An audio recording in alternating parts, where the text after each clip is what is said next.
हमारा जो चार्जर है दोस्तों वो प्राण है। जब तक प्राण है तब तक आप पद की बात कर लो, प्रतिष्ठा की बात कर लो, शरीर की बात कर लो, खूबसूरती की बात कर लो, चिंतन की बात कर लो। चार्जर निकल गया, एक बार जो है मौत ने आकर ज़िंदगी के आगे फुल स्टॉप लगा दिया, तो उसके बाद आप चाहे नोबेल प्राइज़ विनर रहे हों, चाहे ओलंपिक मेडलिस्ट रहे हों, प्रख्यात विद्वान रहे हों, दुनिया के कोई भी शख्सियत रहे हों, एक बार भगवान ने आपके प्राण को हटा लिया तो उसके बाद हम इतिहास के पन्नों का हिस्सा बन जाते हैं। जो कीमत है वो हमारे शरीर की नहीं है, प्राण की है। किसी के अंदर प्राण हो तो हम कहते हैं देखो कितना प्राणवान व्यक्ति है, तपस्वी है, मनस्वी है, विचारवान है, प्रतिभाशाली है। हम कहते हैं देखो इसके अंदर कितना प्राण है।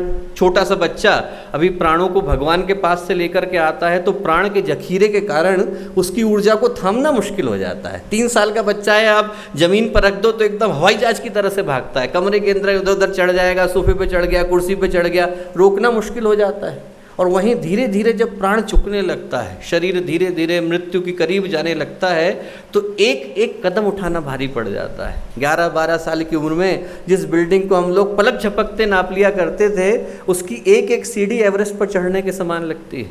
प्राण हमारे शरीर की असली संपत्ति है, असली समृद्धि, असली संपदा है।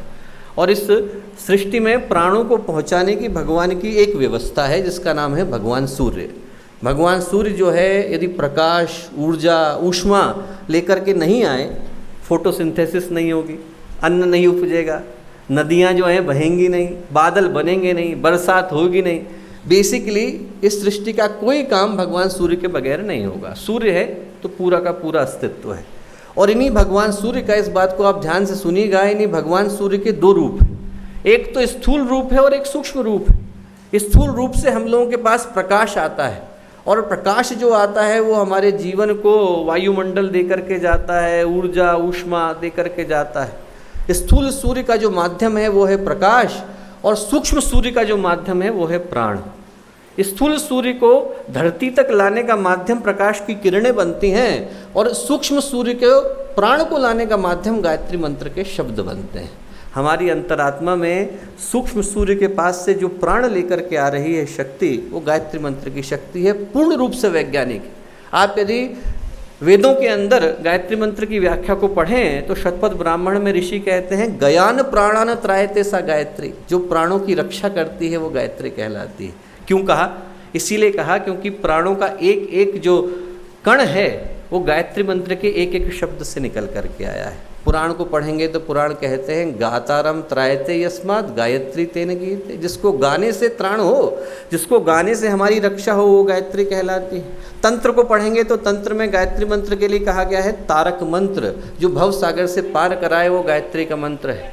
तो कहने की बात एक ही है दोस्तों कि हमारे जीवन में प्राणों को लाने का माध्यम गायत्री। प्राण एक ही है, स्थूल शरीर में, सूक्ष्म शरीर में, कारण शरीर में। कहीं पर तेज, कहीं पर ओज, कहीं पर वर्चस्व बन जाता है। जैसे पानी एक ही है, बह रहा है तो पानी है, जम जाएगा तो बर्फ़ बन जाएगा, उड़ने लगेगा तो भाप बन जाएगा।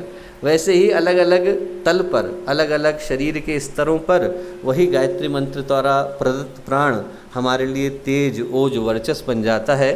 शरीर का जो मूलाधार है, प्राण है, वो हमारे जीवन में निरंतर प्रवाहित हो, उसका प्रवाह अविरल बना रहे, उसको सदा पुष्टि, संरक्षण, त्राण मिलता रहे। हमारे YouTube चैनल शांति कुंज वीडियो गायत्री परिवार को सब्सक्राइब करें एवं बेल आइकन जरूर दबाएं ताकि गायत्री परिवार की विभिन्न गतिविधियों की जानकारी आपको मिलती रहे।